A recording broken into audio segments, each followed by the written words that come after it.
Hello and welcome to another edition of Books in the World, and thank you so much for joining us today.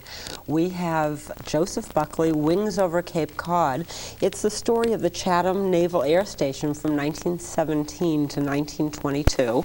It was established with 55 buildings during World War I. It went up amazingly quickly, and this is the history.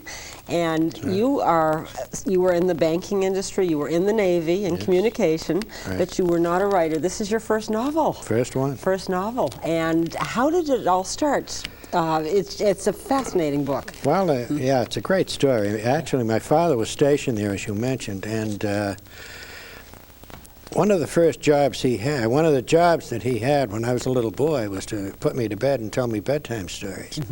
And the stories he used to tell me about were stories of Chatham. I was about 7 or 8 years old or something. The war had just broken out in Europe.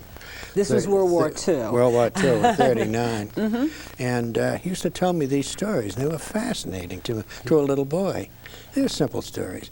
But all during my life, I remembered this, and I get an interest in it, and I started to accumulate a lot of information on the base, and always wanted to write a book about it, and never had the time. And then I retired, and the rest is history. Yeah, and you've chronicled the history. I have. It never had been put together before. That amazed me. Yes. I never realized there was so much information out there in the various archives, libraries, museums, and whatnot. But no one had ever done it before. Yeah. And I started to do it, and said, "Boy, this is great." And then I just, as I came to the end, I began to start to panic. Well, wait, we're going to get ahead of ourselves for a Okay, second. all right. One thing, I have a picture of your dad. Yes. I want the audience to see, because this is the man that inspired the book. That's right. Yes, and he was stationed there He was during stationed World War there. I. He was a yeoman, and that is in the office. He did typing and stenography type work. He also was able to get up in the planes quite a bit and enjoyed that immensely. Yeah, now, the Navy started this, and there was a pivotal incident that took place that led the whole naval base to be established. Right. Germany sent 2 submarines over here before we were involved in the war. Now, this was way at the beginning of the century. Oh, no, this would be about 1916, 1915, 1916. They were merchant submarines. And they sent them over, one to Newport and one to Baltimore, I believe it was. And the idea was just to let us know they had this capability of sending these submarines over. And of course, one of them was equipped, had been equipped with torpedoes and whatnot. But they wanted us to know that they had this threat. Right, because it had never to been... frighten us. Yes. To frighten us. To frighten us, but it had never... We went the other way. We said, okay, they've got this threat. We'll build these air stations along the coast and prepare ourselves for this. Yes. Well, I've got the poster, which is in the book, and it's also recreated on the back cover, which I love. But it was Chatham and Rockaway and Cape May. You want to read that? Norfolk, Key West, Pensacola, Akron, San Diego, Coca-Cola in the Canal Zone, and then a little later came Anacostia. Which is right by Washington. That's correct. Yes. Yeah. But the thing is that now it's commonplace for anybody to come to our shores, but back in 1915, 1914, it wasn't possible. Nobody had ever done it, and Germany was showing off. Through a submarine, yes. They were showing off. And so we became aware of this. We became aware of the military problems that this could create. So one of the things I started to do was planning these stations. Yeah, and Europe was already raging over. Europe was raging. We were not in the war. That's why they could come here, because we were neutral. Right. And they were trying to keep us out, or get on their side, or something to that effect. We didn't start building these till actually we declared war. Right. But the planning was all there, the design, the layouts, and whatnot. So the building, we declared war in April of 1917, and they started construction that fall. So just about immediately, and also very, very, very quickly. One thing, they tried initially to put it in Provincetown. Yes, they did. That was the first site they selected because they felt there was the sheltered arm there, the bay. But they couldn't find an adequate piece of land. They needed X number of of yards of sandy beach that planes could come up on, land on, drive up on. They needed 35 or 40 acres. They needed level. They needed lots of requirements, and lots it of just requirements. wasn't possible there. It wasn't possible without spending an awful lot of time and an awful lot of money. And there was no time. This There just was no had to get time, up and money immediately. was available, but time wasn't. So they searched other places and Came up with Chatham. Now, where could you tell our audience where in Chatham? Sure, it's Pleasant Bay. At the end of Pleasant Bay, it's called Nickerson Neck. I've heard it referred to as Jesse's Folly. Okay. But Nickerson Neck is what the old records refer to it as.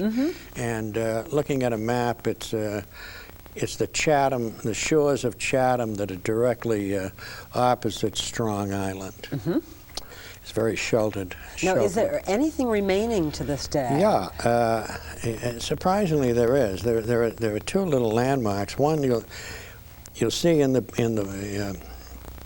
book here that we have a boathouse, and the boathouse extended 200 or 300 feet, about 240 feet out into the water. These were basically rescue boats. In case the planes went down. The pilings of that, some of them are still there as of today. Not many, but they're still, you can trace out and see where they're going. Well, they had a 250-foot blimp hangar, which I thought Yes. was you brought a wonderful picture. This is also in the book, Yes. along with lots of other things, but this Right. is just fabulous.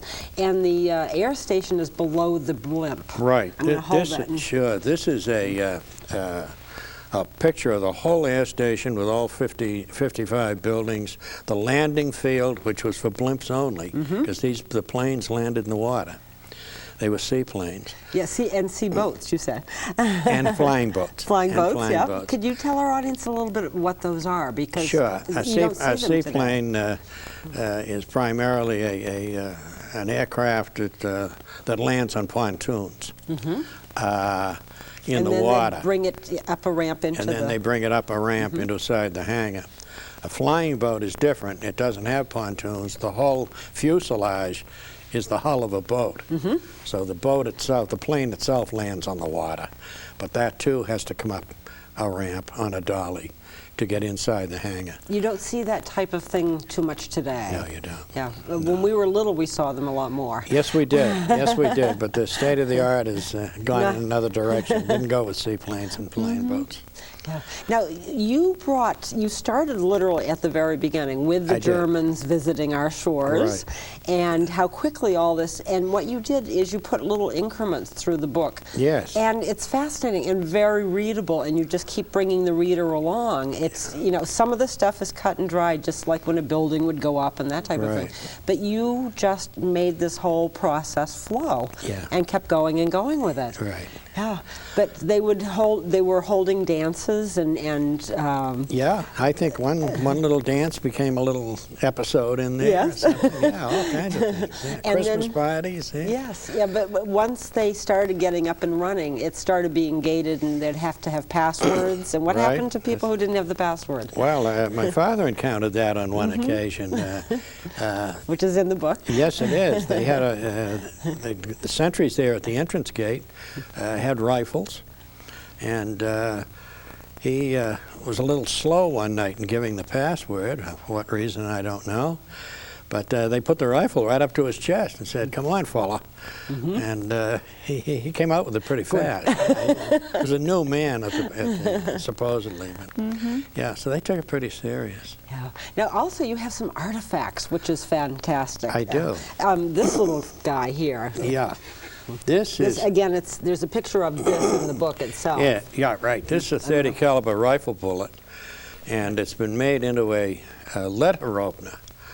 And the shaft is the bullet. The shaft is the bullet. The blade is just a piece of stainless steel or metal of some sort, but it's engraved. It says United States Naval Air Station, Chatham, Mass, 1918 on one side. On the other side is the picture, an engraving of a seaplane. And this is what the sailors and everyone did. It's like the old scrimshaw. It is. But it evolved into a whole new art that World War I brought about. It's called trench art. And trench art was converting military weapons, artifacts, whatever you have, into household goods. And the sailors and the soldiers, it didn't make much difference, it was all trench art, did this to pass the time away. A lot of them were away from home, didn't have too much to do. After the war, they were waiting around to get out, so trench art became a very popular art, and it's very collectible now. Yeah, but they used the artifacts where the sailors with the scrimshaw used, that was their artifacts at that time. That was their artifacts, Yes. which was the whalebone. And this is how that whole thing evolved. I don't know, but it into ties lamps. in beautifully. Ties in beautifully. Yeah, this is a practice bomb. It's I'm just going to hold this up to show that it's the same size. Sure. It's it weighs 2 pounds. It's 8 inches tall. It's a smoke bomb, and they had many bombing ranges at Chatham. One of them was off the Billingsgate up there, which was very shallow, and they could retrieve the bombs and reuse them. So they did that on purpose. Yeah, to save the metal money, and save the ammunition. time, the whole thing. They could on these practice ones, so they could reuse these things. They had a whole load of these things left over all of a sudden. So the sailors started to convert them into electric lamps.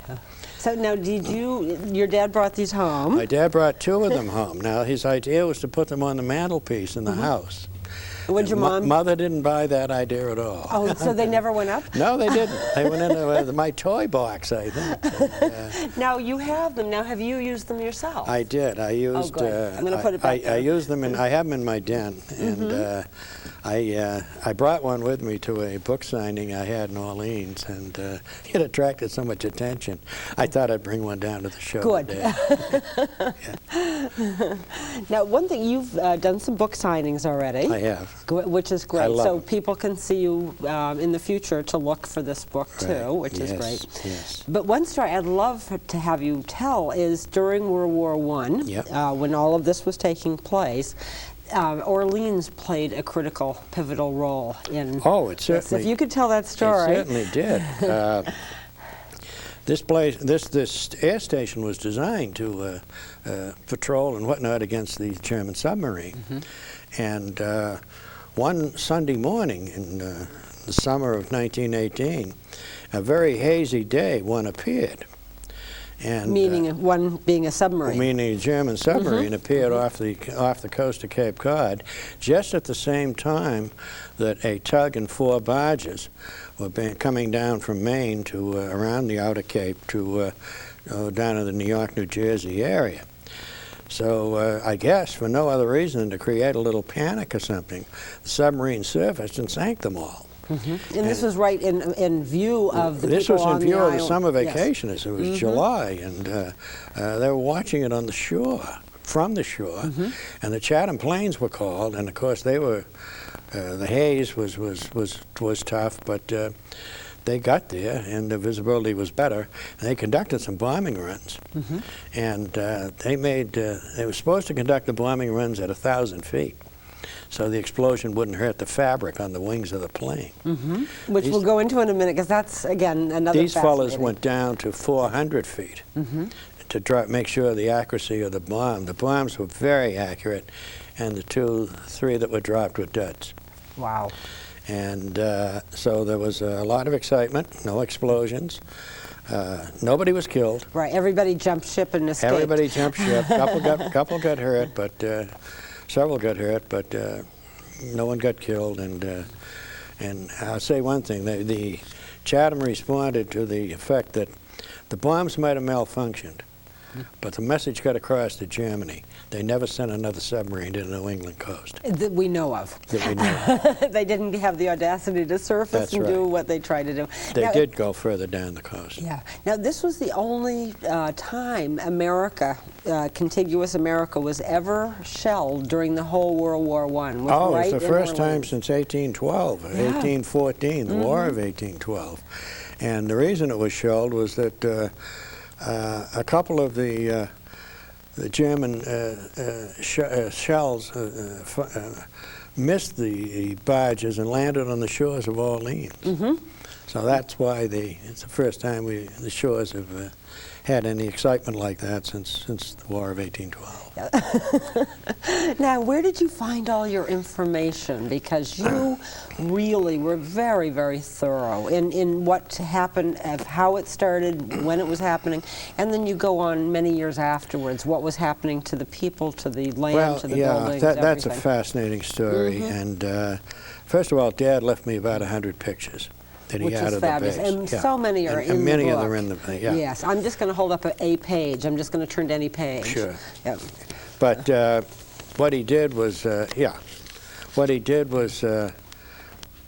left me the pictures, and I just accumulated a little information as I went along, accounts, newspapers, whatnot. But then I really started to get into it, and I first went to the Chatham Historical Society, and a fellow named Bob Hardy was just the most cooperative individual I ever met. He wanted a book written. Oh, excellent. Yeah, well, it's about time, finally. So he was just a fountain of knowledge on this place. And he gave me a lot of the basic information. Then I went to the archives to get the details. Mm-hmm. And the archives meaning? The National Archives have a regional branch in Waltham. Mm-hmm. And they have their main branch at 700 Pennsylvania Avenue in Washington. And you went there as well? I went there on two occasions for 1 week each. And then they have, that's all text. Mm-hmm. Then for pictures and posters and maps and things like that, the archives have a special location at College Park, Maryland, the campus of the University of Maryland, and I went out there also. For the naval, this is the and specifically to Chatham. Just on Chatham, I think there was something marvelous. Like they equate everything off in feet, linear feet of shelf space, and I think altogether the government had 19 linear feet of shelf information on the Chatham Naval Air Station. Excellent. Now, you also went to the newspapers. I was so surprised. Yes. You listed them. Yes. I didn't see a Chatham newspaper. That's right. I saw there were about 20 newspapers that you went to, but nothing from Chatham. Nothing from Chatham. No, Chatham was covered by the Barnstable Patriot. Which is still going strong. I guess it is. As a matter of fact, I was just reading one in the lobby. It came in today. Well, it's a wonderful paper. They had a section which was devoted to Chatham, but at one point they had a subsection that was entitled Chatham Naval Air Station. Excellent. And they had information limited. They must have had a reporter that was allowed to on the base or whatnot. He got past those centuries for those passwords. He got past the century, but he gave a lot of social information. There wasn't too much military information, so he had a censorship problem too. But they actually ran a column on the Chatham Naval Air Station for a period of months. Without giving too much away, because the enemy could read it just as easily as the citizens here. That's correct. Yeah. Now, did any of the men from the air station ever end up settling on Cape Cod or Chatham? Did any of the family I think they stories probably did. my research didn't get into that area, but there was an awful lot of fraternizing. Yeah. And some of that had to lots of dances, lots of parties. Yeah, and a lot of that fraternizing had to become permanent. Yes, so I'm sure there's... I think the answer is yes, but I can't say it. Well, once the program airs in Chatham, I think all the relatives are going to start giving you a phone call. I think they will. I might mention, too, one of the things, anybody ever wants to write a book and is afraid to do so, when I went searching for information, everybody was so overwhelmingly delighted to help me. Well, it's just remarkable. It's unbelievable.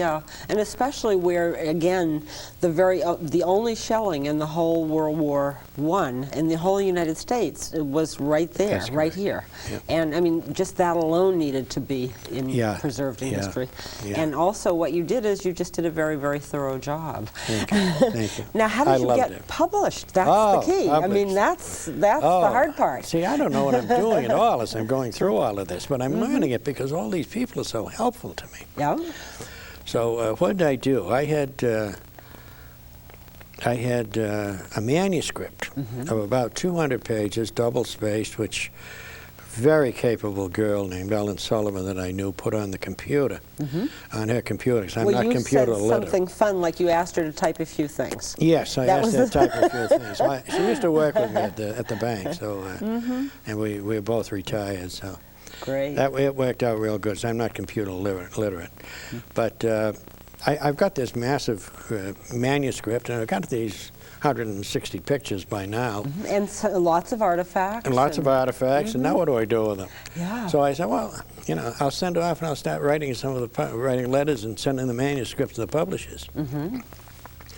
So I sent them off. I sent 8 letters off to the major publishers that are interested in military and history and whatnot. After a little research. Yeah, after a little research, I culled them out, and 5 responded. All rejects, of course. 3 I never heard from. They threw it away. 5 responded. They're all rejects, but 1 gave me some constructive information with the rejection, and that's this book needs to be written. It should be written. It's a part of history, and especially naval history, which is unknown. So we encourage you to take it to a regional publisher because it needs to be done. We cannot do it because it doesn't fit the formulas that we have. Like somebody in Arizona, unless they're a naval historian or something. Exactly. That's who they were playing for an audience. So I went back to my friend Bob Hardy at the Chatham Historical Society and said, I've got some swell rejects, Bob, and I've got one here that says might be a regional publisher could be interested. You've helped me this far. Can you push me one more step? I said, I think I can. Oh, excellent. So he said, leave me the manuscript. He said, you ever hear of Bill Quinn? I said, no, I can't say I have. He said, leave me the manuscript, maybe you'll hear from him. 2 or 3 weeks later, I heard from him. Great. That became his, he was... He's known for his nautical as well shipwrecks, yeah, a lot of Cape Cod stuff. Yeah, but a lot of Cape Cod, a lot of people throughout, the whole state know of his work. Yes. So he met with me and he said, I like the book. He said, we want to amalgamate the pictures into the text. He said, I can do that as a publisher. He could do that. And he brought me with him into it almost every step of the publication. So I not only got a publisher, I learned how to publish a book. Good. And 4 years ago, I had nothing. And 4 years later, here I am with a book. I can't believe it. But Bill was marvelous. He still is. He's a great guy. Now, do you have another book in you? Because this was something you wanted to do forever and ever. It is. This was your dream since you were a youngster. It is. Yeah. Sure, I'd like to write another book. I don't know on what. I have nothing planned right now. But a new little quirk popped up, and that's that an aviation magazine somehow found out a little bit about this and asked me to write contribute a story to them for evaluation. Specifically, could you send us the chapter dressed up a little bit on the submarine attack on Orleans? Oh, all right. There you go. So I said sure. So I sent it off to San Jose, and just about a week ago. San Jose, California. California. That's where the magazine. Now, that's not regional. That's not local. No, well, I'm getting branched out now thanks to Brother Quinn. But I got a letter about a week ago saying they accepted it. Oh, excellent. And it will appear. The magazine's called Over the Front Journal. And it comes out 4 times a year, and I'm going to be a part of it. A part of one edition, anyway. Now, when you were a youngster and your dad was telling you these stories, what intrigued you the most? Is there anyone that stood out more than any other? Well, I like the story of him telling about what it's like taking off in one of these flying boats. The cockpit was way up forward. Would you go into all of that in the book? I do. Yeah. And he used to like to skim across the water and then just leave it. He thought that was fun. He also, one of the functions of a yeoman was to be the mailman. So he had to go in, one of his assigned jobs was to go into the Chatham Railroad Depot each day and pick up the mail and bring it back to the base, which is about a 5-mile trip over the roads they had. So they took him in a sidecar. Oh, fun. motorcycle sidecar. And I thought that story, I was pretty excited about that. That Between intrigued you. skimming across the water and riding around in sidecars, I mean, 8, 9-year-old boy, this is wonderful. Now, what intrigued you when you were doing your research? Was anything that came forward that surprised you? Yeah, the amount of cooperation I got Oh, excellent. From all the people. from all the people. Yeah. Washington, museums, libraries, everybody was so helpful. Yeah. Just so different than the commercial world. Yes. Well, the It's just thing a is, marvelous world, this Yeah. world of research and education. Right. Well, you put yourself on the line to go forward and put this together. Yes. And, you know, everybody had all these little snippets and different Yeah. things, and to have one person come and say that that was going to, you know, be a book, which is fabulous. Yeah. Right. So what is the best thing about being an author now? Because this is nothing, you weren't a writer as a kid particularly. No, not at all. And at Harvard, did you take writing courses? No, I didn't. No? And no, banking, so. no. One no. last question, because Sure. we have less than a minute, but what's the best part about being an author? Enjoying the people I'm meeting on occasions like this. Okay, here you go. Being invited to something like this has been marvelous. Great. Well, thank you so much for coming. It's been just a pleasure. Wings over Cape Cod. It is the Chatham Naval Air Station during World War I. It's from 1917 to 1922.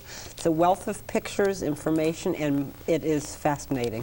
Thank you so much for joining us for another edition of Books in the World, and please join us again same time next week. Thank you. Thank you very much. Thank you.